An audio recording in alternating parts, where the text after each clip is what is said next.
চা পাতার সাথে শুধুমাত্র দুটো জিনিস মিশিয়ে জবা গাছের মাটিতে দিয়ে দেখুন, ম্যাজিকের মতো কাজ করবে। আজকে আমার ভিডিও জবা গাছ নিয়ে। বন্ধুরা, আপনাদের গাছের গ্রোথ কি একেবারেই থেমে গেছে? কিংবা গাছের গ্রোথ খুব সুন্দর আছে অথচ সেই গাছে কোনো রকম কুঁড়ির দেখা মিলছে না? কিংবা গাছের পাতাগুলো হলুদ হয়ে ঝরে পড়ে যাচ্ছে? কিংবা নার্সারি থেকে বেশ কয়েক মাস আগে ছোট্ট চারা গাছ কিনে এনেছেন, যেরকম চারা গাছ কিনে এনেছেন ঠিক সেই রকমই আছে, কোনো রকম বাড়বাড়ন্ত নেই? আবার এমনও হয় বেশ কিছু জবা গাছের গ্রোথ সুন্দর আছে, প্রচুর কুঁড়িও এসেছে, কিন্তু সেই কুঁড়িগুলো ফুলে পরিণত হওয়ার আগেই ঝরে পড়ে যাচ্ছে। জবা গাছের ছোট বড় পাতাগুলো কি ঠিক এইভাবেই কুঁকড়ে যাচ্ছে? জবা গাছে বিভিন্ন ধরনের পোকামাকড়ের উপদ্রব বেড়ে চলেছে? কিংবা জবা গাছে আপনারা বিভিন্ন রকমের সার প্রয়োগ করছেন, তবুও কিন্তু সেই গাছে না কুঁড়ির দেখা মিলছে না গাছের গ্রোথ সুন্দর হচ্ছে? যদি এই ধরনের সমস্যা হয়ে থাকে তাহলে আজকের ভিডিওটা অবশ্যই আপনাদের দেখতে হবে। আজকে আমি আমার এই ভিডিওতে এমন কিছু খাবারের কথা বলবো যে খাবারগুলো সম্পূর্ণ জৈব এবং ঘরোয়া। সেই খাবারগুলো যদি আপনারা প্রয়োগ করতে পারেন এবং বেশ কিছু টিপস যদি আপনারা এই সময় ফলো করতে পারেন, তাহলে আমি 100% গ্যারেন্টি দিয়ে বলতে পারি জবা গাছের গ্রোথ সুন্দর হবে, গাছে কুঁড়ি ঝরা বন্ধ হবে, গাছের পাতা সবুজ চকচক করবে এবং বাড়িতেই কীটনাশক তৈরি করে জবা গাছে স্প্রে করতে পারবেন। তো কী সেই কীটনাশক যা আপনারা বাড়িতেই তৈরি করে দিতে পারবেন, তা জানতে গেলে অবশ্যই ভিডিওটির সাথে থাকতে হবে। নমস্কার বন্ধুরা, আমি সোনালি আর আপনারা দেখছেন সোনালিস গার্ডেন। বেশিরভাগ জবা গাছের প্রধান যে সমস্যা তা হলো কুঁড়ি এবং পাতা হলুদ হয়ে ঝরে যাওয়া। জবা গাছের নিচের দিকের পাতাগুলো যদি হলুদ হয়ে ঝরে পড়ে যাচ্ছে তাহলে কিন্তু ভাববার কোনো প্রয়োজন নেই। কিন্তু যদি দেখেন জবা গাছের অধিকাংশ পাতায় মোটামুটি 50 থেকে 60% পাতা যদি হলুদ হয়ে ঝরে পড়ে যাচ্ছে এবং কুঁড়িগুলোও যদি ফুলে পরিণত হওয়ার আগে ঝরে পড়ে যাচ্ছে, তাহলে জানতে হবে জবা গাছের পাতা এবং কুঁড়ি হলুদ হয়ে ঝরে যাওয়ার পেছনে কি কি কারণ আছে। তো এই কুঁড়ি বা পাতা হলুদ হয়ে ঝরে যাওয়ার পেছনে 3টি কারণ আছে। প্রথম কারণ হচ্ছে ওয়েদারের তারতম্য। হঠাৎ হঠাৎ করে বৃষ্টি হচ্ছে, আবার কখনো প্রচণ্ড গরম। তো এই ঠান্ডা এবং গরমের তারতম্যের ফলে কিন্তু জবা গাছের পাতা এবং কুঁড়িগুলো হলুদ হয়ে ঝরে পড়ে যাচ্ছে। বন্ধুরা, আমার বাগানে বেশ কিছু জবা গাছ আছে।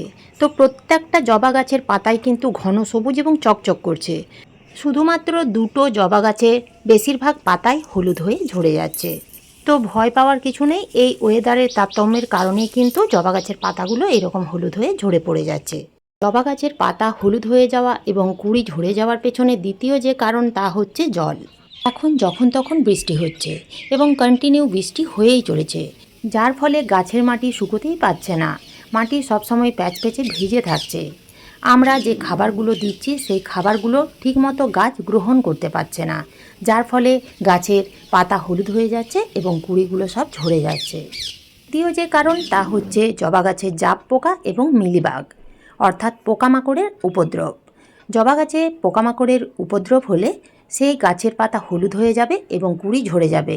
কেননা এই জাপ পোকা মিলিবাগ এরা কিন্তু গাছের পাতার নিচে এবং উপরে অবস্থান করে, যার ফলে গাছের পাতার এবং কুঁড়ির রস শুষে খায়। এই কারণেই গাছের পাতা হলুদ হয়ে যায় এবং কুঁড়ি ঝরে পড়ে।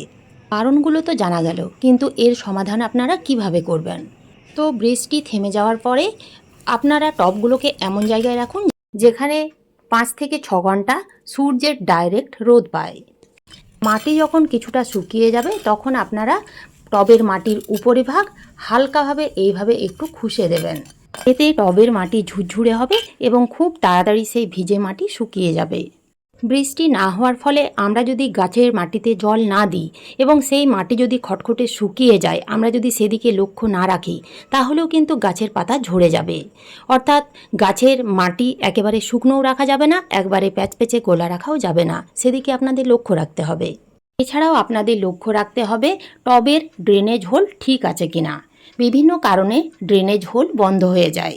তো যদি কোনো কারণে ড্রেনেজ হোল বন্ধ হয়ে যায় তাহলে কিন্তু অতিরিক্ত জল মাটিতেই বসে থাকবে, সেই জল ড্রেনেজ হোল দিয়ে বাইরে বেরোবে না। অতিরিক্ত জলের কারণে গাছের শিকড় পচতে শুরু করবে এবং ফাঙ্গাস লাগতে শুরু করবে। তো সেই ড্রেনেজ হোল যাতে বন্ধ না হয়ে যায় সেদিকে আপনাদের লক্ষ্য রাখতে হবে। এছাড়াও গাছের রুট বাউন্ড হয়ে গেলে অর্থাৎ এই রকম পুরো শিকড়ে যদি টব ভরে যায় তাহলেও কিন্তু ড্রেনেজ হোল বন্ধ হয়ে যায়। সেক্ষেত্রে আপনাদের অন্য টবে সেই গাছ রিপোর্টিং করতে হবে। তবে এই বর্ষাকালে কোনো রকম শিকড় কাটাই ছাঁটাই করবেন না, শুধুমাত্র ছোট টব থেকে তুলে বড় টবে প্রতিস্থাপন করবেন। জবা গাছ এবং গাছের মাটি সর্বদা পরিষ্কার রাখতে হবে। যখনই দেখবেন ফুল ফোটা হয়ে গেছে, ফুল শুকিয়ে গেছে কিংবা গাছের পাতাগুলো হলুদ হয়ে শুকিয়ে গেছে, তো সেগুলো কিন্তু গাছের মধ্যে রেখে দেবেন না। শুকনো পাতা ফুল সবই তুলে ফেলে দিতে হবে। এছাড়াও টবের মাটিতে একেবারেই আগাছা রাখা যাবে না, যেহেতু এখন বর্ষাকালে খুব তাড়াতাড়ি আগাছাগুলো কিন্তু বড় হয়ে যায়। তাই প্রত্যেক দিন আপনাদের আগাছাগুলো তুলে ফেলতে হবে এবং গোড়া সমেত। যদি আমরা কেটে ফেলে দিই তাহলে কিন্তু খুব তাড়াতাড়ির মধ্যে সেই আগাছাগুলো বড় হয়ে যাবে এবং আগাছা থাকলে সেই গাছকে কিছুতেই বাড়তে দেবে না। টবের মাটিতে আগাছা থাকলে একদিকে যেমন পোকামাকড়ের উপদ্রব বাড়তে থাকে, অন্যদিকে তেমনি ফাঙ্গাস লাগার চান্স অনেকটাই বেড়ে যায়। আর পোকামাকড়ের উপদ্রবের ফলে কিন্তু গাছের পাতাগুলো কুঁকড়ে যায়। আমরা যদি নিয়ম করে কীটনাশক এবং ছত্রাকনাশক গাছে স্প্রে করি বা গাছের মাটিতে প্রয়োগ করতে পারি তাহলে এই ধরনের সমস্যা থাকবে না। বন্ধুরা, কীটনাশক এবং ছত্রাকনাশক হিসেবে কাজ করবে এই বেকিং সোডা। এই বেকিং সোডা আপনারা কিভাবে গাছে ব্যবহার করবেন? 1 লিটার জলে 1 চামচের 4 ভাগের 1 ভাগ নিয়ে খুব ভালো করে গুলে নিতে হবে। এমনভাবে গুলবেন যেন জলের সাথে সেই বেকিং সোডা খুব ভালোভাবে মিশে যায়। ভালো করে গুলে নেওয়ার পরে আপনারা স্প্রে বোতলে ভরে গাছের পাতার নিচে উপরে কুঁড়িতে ঠিক এইভাবে বারবার স্প্রে করে দেবেন। এইভাবে আপনারা যদি প্রত্যেক সপ্তাহে একবার করে স্প্রে করে দিতে পারেন এবং মাসে 2 বার অর্থাৎ 15 দিন অন্তর যদি গাছের মাটিতে দিতে পারেন তাহলে গাছে এবং গাছের মাটিতে কোনো রকম পোকামাকড় ফাঙ্গাস লাগবে না। এখন জেনে নেওয়া যাক জবা গাছের মাটিতে এই সময় আমরা কি খাবার প্রয়োগ করব। ভিডিও শুরুতেই বলেছি শুধুমাত্র চা পাতার সাথে 2টো উপাদান মিশিয়ে দিলেই হবে এবং সেই তরল খাবার গাছের মাটিতে দিলে ম্যাজিকের মতো কাজ করবে। তো এই খাবার তৈরি করতে লাগবে 1 লিটার প্লেন জল, তাতে দিয়ে দিতে হবে 1 চামচ ফ্রেশ চা পাতা। চা পাতার মধ্যে থাকে প্রচুর পরিমাণে নাইট্রোজেন, এছাড়াও মাটিকে অ্যাসিডিক করতে সাহায্য করে। এরপরে যে উপাদান দিতে হবে তা হলো আলুর খোসা। আলুর খোসার মধ্যে থাকে প্রচুর পরিমাণে পটাশিয়াম, এছাড়াও থাকে ফসফরাস, ক্যালসিয়াম, ম্যাগনেসিয়াম, আয়রন। এই প্রত্যেকটা খাবার গাছের জন্য কিন্তু খুবই দরকার। পটাশিয়াম গাছের মাটিতে দিতেই হবে, তা না হলে গাছে সেই রকম ফুল পাওয়া যাবে না। তো 2 থেকে 3টি আলুর খোসা নিয়ে নিয়েছি। এরপরে 3 নম্বরে যে খাবার দিতে হবে তা হলো ম্যাগনেসিয়াম সালফেট বা এপসাম সল্ট। আপনাদের কাছে যদি ম্যাগনেসিয়াম সালফেট না থাকে তার পরিবর্তে আপনারা পেঁয়াজের খোসা দিতে পারেন। 2 থেকে 3টি পেঁয়াজের খোসা দিলেই হবে। আর যদি ম্যাগনেসিয়াম সালফেট দিতে চান তাহলে 1 চামচ দেবেন। ম্যাগনেসিয়াম সালফেট গাছের মাটিতে দিলে গাছের পাতা সবুজ রাখতে এবং খাদ্য তৈরির ক্ষমতা বৃদ্ধি করতে, ফুলের সংখ্যা বৃদ্ধি, ফুলের সাইজ বড় করতেও সাহায্য করে। প্রত্যেকটা উপাদান খুব ভালো করে মিশিয়ে নিয়ে 24 ঘন্টার জন্য রেখে দিতে হবে। 24 ঘন্টার মধ্যেই চা পাতার সাথে 2টো উপাদান জলের মধ্যে মিশে গিয়ে ঠিক এই রকম সুন্দর একটা ম্যাজিক তরল খাবার তৈরি হয়ে যাবে। তো এই খাবার আমরা কিন্তু গাছের মাটিতে ডাইরেক্ট দিতে পারবো না। এই বর্ষাকালে আমরা এই তরল খাবার সবসময় ছেঁকে ব্যবহার করব। না ছেঁকে ব্যবহার করলে গাছের মাটিতে ফাঙ্গাস লেগে যাবে। এখন তো বর্ষাকাল, যখন তখন বৃষ্টি হচ্ছে, তাই একেবারে ভেজা প্যাচপেচে মাটিতে এই খাবার দেওয়া যাবে না। মাটি উপরিভাগ একটু আলগা করে শুকিয়ে নেবেন, তারপরে এই খাবার আপনারা গাছের মাটিতে দিতে পারবেন। ডাইরেক্ট এই তরল খাবার গাছের মাটিতে দেওয়া যাবে না। 50% প্লেন জল মিশিয়ে নিতে হবে। এই জৈব তরল খাবার কতটা পরিমাণ গাছের মাটিতে দিতে পারবেন? বন্ধুরা, 10 থেকে 12 ইঞ্চি টব হলে এবং গাছের সাইজ যদি বড় হয় তাহলে 500 ml পর্যন্ত এই তরল খাবার গাছের মাটিতে দিয়ে দেবেন।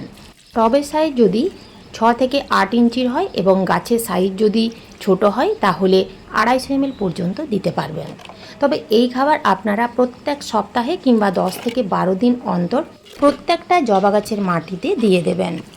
মাত্র একবার এই ম্যাজিক খাবার গাছের মাটিতে প্রয়োগ করে দেখুন।